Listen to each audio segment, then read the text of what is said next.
Es hat eine Weltneuheit im Phantasialand eröffnet und darüber reden wir heute in diesem Video. Mahlzeit, herzlich willkommen beim Red Bull Video Magazin und einem neuen Video meinerseits und einem kleinen Special News Video zwischendurch, weil ihr richtig heiß darauf seid.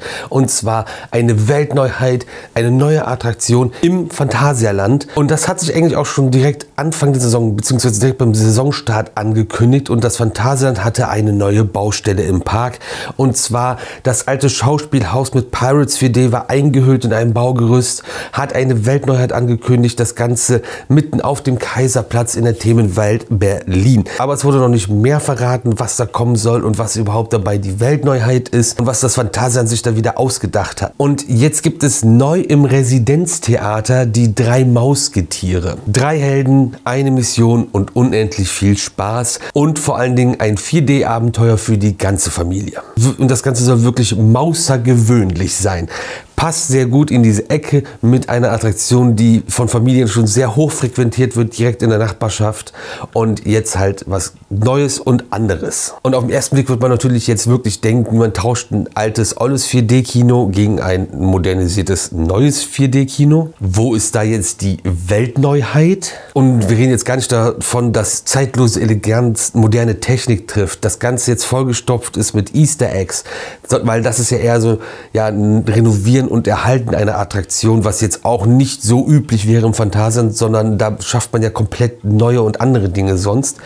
Aber trotzdem gibt es einige Besonderheiten. Und bei so einer Erneuerung würde jetzt auch dazu gehören, was man jetzt auch hat, dass man neue Premium-Effektsitze hat, die wirklich schön aussehen und in dem Fall vom Phantasialand auch 4 Bewegungsgrade haben. Aber die Weltneuheit und das Besondere bei dem Ganzen ist, da muss ich ein bisschen auch spicken, wir haben hier World's First Sound Transparent Passive 3D LED Technology. Klingt erstmal auf jeden Fall sehr hochtrabend. Um das ein bisschen verständlicher zu machen, es gibt keine klassische Leinwand, sondern einen sehr modernen LED-Screen und dabei trägt man neue passive 3D-Brillen. Dadurch bleibt die Helligkeit bei beiden Augen erhalten. Ihr kennt das vielleicht von klassischen 3D-Brillen, dass wenn ihr die aufsetzt, alles viel dunkler wird oder ein Auge auch viel dunkler ist als das andere. Und hier ist es so, dass durch spezielle Pixel jedes Auge perfekt versorgt wird. Und eine weitere Besonderheit ist, dass man den Kopf auch bewegen kann und sogar nach unten neigen kann und trotzdem der Effekt die ganze Zeit erhalten bleibt und das Bild immer gestochen scharf bleibt. Also durch dieses System wird es kaum dunkler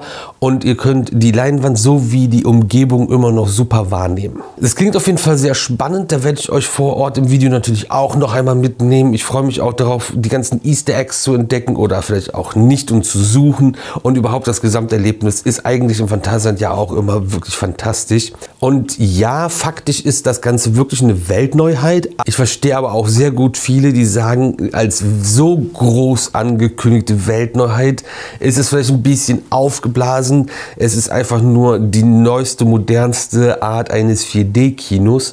Und es ist ja auch ein bisschen so, wie wenn du jetzt einen älteren Verbrenner-PKW nimmst und jetzt das neueste, modernste Elektrofahrzeug aus China mit dem, was alles drin ist, was halt alles komplett anders ist und viel neuer und moderner. Es ist aber keine Weltneuheit in Sachen eines Autos, wenn ihr den Vergleich vielleicht besser versteht. Aber marketingtechnisch hat das Ganze, glaube ich, trotz allem wunderbar funktioniert und faktisch ist es eine Weltneuheit. Ob man das jetzt so groß hätte anpreisen müssen, weiß ich nicht.